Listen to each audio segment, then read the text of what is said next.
یہ بڑی مشقتوں کے ساتھ تم تک پہنچا ہوا ہے، یہ نہیں کہ پھولوں کی سیج پر سج کر تمہارے گھر میں آ گیا۔ بہت مشقتیں اٹھائی گئی ہیں اس کے پیچھے، دین تمہارے گھروں تک جو پہنچا ہے، یہ اذانیں جو سلامت ہیں، یہ جو نمازوں کی روحانیت اور یہ جو نورانیت باقی ہے، اس پر بزرگوں کی قربانیاں ہیں، بہت ساری قربانیاں ہیں۔ اس دین کے اس اصل چہرے کو باقی رکھنا آج ہر جوان کی ذمہ داری ہے۔ تم کیا سمجھتے ہو یہاں مائک پر بیٹھے ہوئے مولانا صاحب ان کی ذمہ داری ہے اسلام کی تبلیغ کرنا؟ بلکہ ہر مسلمان پر یہ ذمہ داری ہے وہ اپنے اخلاق و کردار سے اسلام کا ریپریزنٹیٹیو ہے۔ تمہاری ذمہ داری ہے اس کو صحیح سلامت بچا رکھنا اپنے گھروں میں۔ دوسرے کیا کیا کر رہے ہیں اس کی طرف ابھی چھوڑ دو، کیڑے ویسے ہی مر جائیں گے۔ موسم پر کیڑے آتے ہیں، ہوتا ہے نا، کوئی ایک موسم آتا ہے بارش سے پہلے بہت کیڑے دکھتے ہیں، کوئی علاج ہی نہیں ہوتا، کیا کیا جائے، ان کا علاج اتنا ہی ہوتا ہے موسم جائے تو ختم ہی ہوتے ہیں۔ ویسے ہی اسلام کے متعلق، قرآن کے متعلق، نبی پاک صلی اللہ علیہ وسلم کی ذات کے متعلق ہرزہ سرائی کرنے والے، دشمنی پیدا کرنے والے ہر زمانے میں آتے ہیں، لیکن ان کا ایک خاص موسم ہوتا ہے، اس کے بعد پھر اسلام اسی آب و تاب کے ساتھ چمکتا رہتا ہے۔ اسلام ویسے ہی چمکتا رہے گا، نہ اس کو چنگیز ہلا پایا، نہ اس کو ہلاکو ہلا پایا، نہ اس کو بڑے بڑے طاقتور ہلا پائے۔ 50 لاکھ لوگوں کا جس نے قتل کیا، چنگیز وغیرہ جو تاریخ آپ دیکھیں، 50 لاکھ سے زیادہ لوگوں کا قتل جنہوں نے کیا، یہی سوچ کر کے کیا تھا نا اس دھرتی سے پورا مٹا دیا جائے، صفحہ ہستی سے ختم کر دیا جائے۔ حیرت کی بات ہے جس فوج نے بغداد پر حملہ کیا تھا وہی فوج دائرہ اسلام میں داخل ہوئی، جس کو اقبال نے کہا تھا حرم کو مل گئے پاسباں صنم خانے سے، حرم کو مل گئے پاسباں صنم خانے سے۔ رب تبارک و تعالیٰ انہی کے درمیان ایمان کی ہدایت عطا فرما دی۔ یہ ہوتا رہے گا، یہ اسلام کا لہلہاتا ہوا پودا سلامت رہے گا، اور لوگ جس طرح کے آج حالات جو انوائرمنٹ کریٹ کیا گیا ہے، اس سے تمہارا امتحان ہے، تم گھبرا کر کے اب تم کیا چاہتے ہو؟ دنیا آپ کو دیکھ رہی ہے صبح سے شام تک، بلکہ بہت ساری جگہوں پر جو نیگیٹیوٹی پھیلی ہوئی ہے ہمارے حالات کو لے کر، تمہارے اخلاق انہیں پانی پانی کر سکتے ہیں، ان کی تمام ذہن کے فطور کو دور کر سکتے ہیں۔ اس لیے کہ میرے عزیزو، اسلام ایک زندہ مذہب ہے، اسلام تھا، اسلام ہے، اور اسلام اس میں کسی کو شک نہیں ہے۔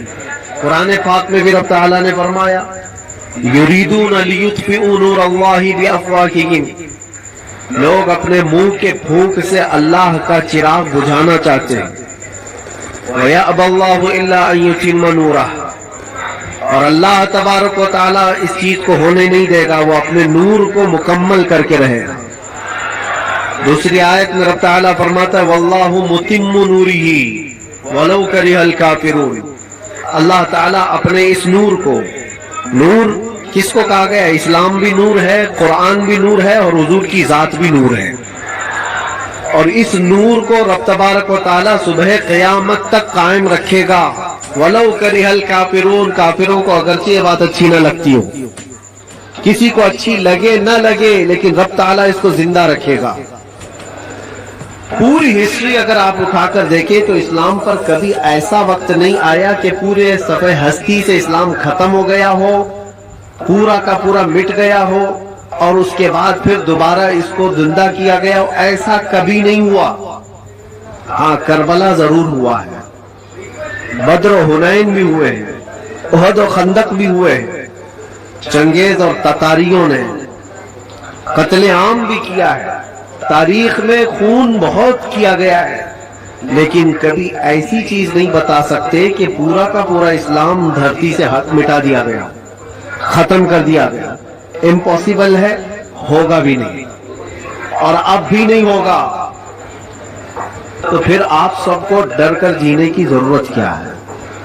جب اللہ نے قرآن میں یہ وعدہ فرمایا کہ صبح قیامت تک اس کو روشن رکھے گا تو نہیں مرو گے میرے عزیز.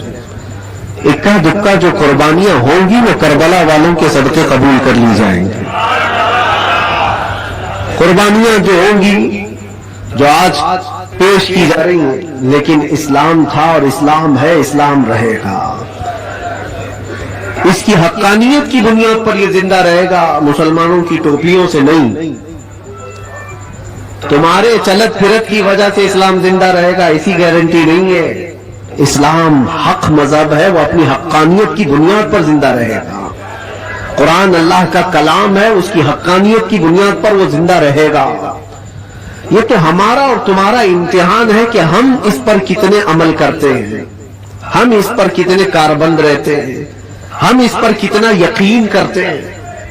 آپ سے میں پوچھتا ہوں، کیا اسلام کے لیے جتنے سیریس ہو آپ، جتنی محبت کرتے ہو، دل و جان سے چاہتے ہو، تو کیا اسلام کے لیے آپ حقیقت میں سیریس ہو، حقیقت میں محبت کرتے ہو؟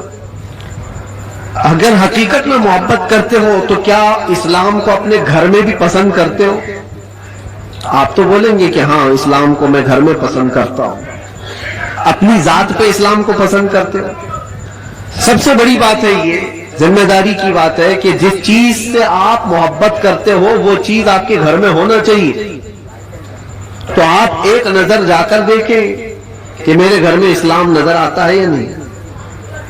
میری عورت پر، میری بچیوں پر، میری بہنوں پر اسلام دکھتا ہے کہ نہیں دکھتا؟ یہ تمہاری ذمہ داری ہے. سڑکوں پر اسلام زندہ باد کے نعرے لگانا اور گھروں سے اسلام کو دور کرنا یہ ناانصافی ہے. یہ ہم اسلام کے ساتھ ناانصافی کر رہے ہیں. اگر آپ کو اسلام پسند ہے تو اپنے گھر میں بھی پسند ہو، اپنے چہرے پر بھی پسند ہو، اپنے لباس میں بھی پسند ہو. لیکن جو دگلی پالیسی آپ اس کو عمل کر رہے ہو کہ زبان سے اسلام کے پسند ہونے کا نعرہ لگاتے ہو اور جب عمل کے میدان میں آئے تو کسی اور کے عمل پر چل پڑتے ہو. ایک سوال میں کرتا ہوں، اسلام میں ہو تو اس بات پر تمہیں کبھی گلٹی فیل ہوتا ہے؟ کبھی شرم محسوس ہوتی ہے؟ کبھی شرم محسوس ہوتی ہے کہ میں مسلمان ہوں؟ نہیں شرم آتی ہے تو پھر ٹوپی کیوں چھپاتے ہو؟ اگر شرم نہیں آتی ہے تو پھر داڑھی کیوں نکال پھینکتے ہو؟ کیوں؟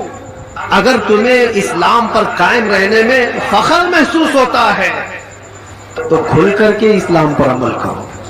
کھل کر کے. اسلام کسی جرائم پیشہ لوگوں کا اڈا نہیں ہے. پوری دنیا کو اچھے اخلاق سکھانے والا ایک مکمل دین ہے. پوری دنیا کو اخلاق سکھانے والا یہ دین ہے. تو مجھے شک کیوں ہے اس بات پر؟ بہت سارے لوگ ابھی آئیں کائیں کرتے ہوئے نیوٹرل بنتے ہیں. میں دیکھ رہا ہوں جب کبھی کوئی سوال آ جائے تو کچھ دانشور بن کر کے بیٹھتے ہیں اور پھر ایک نیوٹرل باتیں، ایک سیکولر باتیں کرتے ہوئے وہ یہ محسوس کرانے کی کوشش کرتے ہیں کہ ہم یہ نہیں سمجھتے، اسلام میں یہ چیز نہیں ہے، وہ چیز نہیں ہے، یہ بزرگ اسلام میں نہیں، وہ بزرگ اسلام میں نہیں. صرف اس لیے وہ کر رہے ہیں کہ دوسروں کو کچھ خوش کریں. ان بے وقوفوں کو میں بتانا چاہتا ہوں جو کرسیوں پر بیٹھ کر ڈیبیٹ کرتے ہیں اور سیکولر بننے کی کوشش کرتے ہیں، یاد رکھو تم اپنی ناک کاٹ کر کے بھی نیچے رکھو گے تو وہ کبھی راضی نہیں ہونے والے، کبھی راضی نہیں ہوں گے. 10 لاکھ سال بھی تم پکار کر کے ان کی جوتیاں چاٹتے رہو، راضی نہیں ہوں گے. راضی کرنا ہے تو اللہ اور اس کے رسول کو راضی کرو. ہم جس کے لیے دنیا میں آئے ہیں، ہم جس کے لیے دنیا میں آئے ہیں، ہمیں اللہ تبارک و تعالیٰ نے حکم کیا فرمایا؟ وَمَا أُمِرُوا إِلَّا لِيَعْبُدُوا اللَّهَ مُخْلِصِينَ لَهُ الدِّينَ. لوگوں کو یہ حکم نہیں دیا گیا مگر صرف اتنا کہ عبادت کریں تو صرف اللہ کی رضا کے لیے، لوگوں کو دکھانے کے لیے نہیں. وہ کبھی دنیا راضی نہیں ہوگی. یار ایک بات یاد رکھیے، کبھی راضی نہیں ہوگی.